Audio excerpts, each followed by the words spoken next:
कभी ऐसा हुआ है कि तुम जिंदगी में बिल्कुल लॉस्ट हो गए हो, लाइक ना ही पीछे ना ही आगे, ऐसा लग रहा है कि कहीं नहीं जा सकते, बिल्कुल अनसर्टन और थोड़ा सा स्केर्ड भी।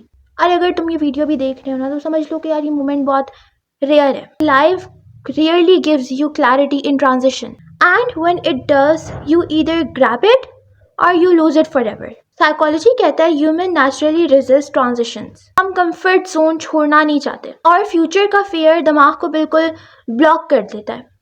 पर ये फेज एक्चुअली एक ग्रोथ विंडो है। अगर तुम प्रॉपरली ऑब्जर्व करो और डिसीजन लो तो ये 2-3 महीने के लिए नहीं है, ईयर्स के लिए नहीं, तुम्हारी पूरी लाइफ पर एक इम्पैक्ट डाल सकता है। सबसे कॉमन मिस्टेक, पैनिक कर जाना। मुझे अभी सब कुछ फिक्स करना है, मुझे अभी करना है, मुझे अभी ये चीज़ करनी है, मैं फ़ौरन से इस चीज़ का रिप्लाई दे दूँ। लाइक सेल्फ कंट्रोल नाम की चीज़ नहीं होती है, तो हम पैनिक कर जाते हैं। तो इस तरह पैनिक नहीं करना है। Don't rush. ये पॉज, ये अनसर्टेनिटी, ये तुम्हें एक सेल्फ अवेयरनेस और क्लैरिटी दे रहा है। जब तुम पॉज को एम्ब्रेस करते हो तो हम ज़्यादा लॉजिकली और इमोशनली स्टेबल डिसीजंस लेते हैं। जब हम पैनिक करते हैं तो उससे हम इम्पल्सिव डिसीजंस लेते हैं जो हमें आगे रिग्रेट कराने में चांसेस थोड़े हाई कर देता है। अब तुम कंफ्यूज हो, मतलब एक्सटर्नल एक्सक्यूजेस कम हैं, तब हमें अपनी इंटरनल कंपास डेवलप करनी होती है। अपनी वैल्यू को डिफाइन करो, अपने गोल्स को प्रायोरिटाइज करो।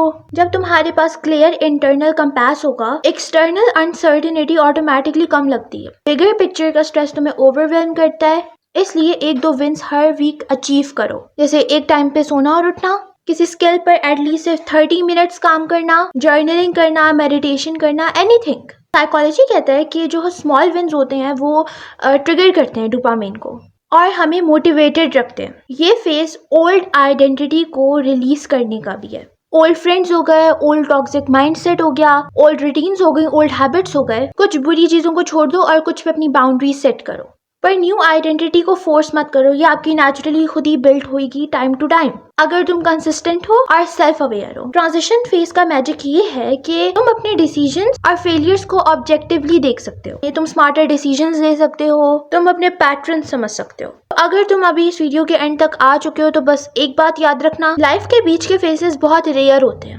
ये वही टाइम है जो तुम्हें डिफाइन करेगा। Grab it, observe, decide, grow, because you won't get this clarity like this. Never again.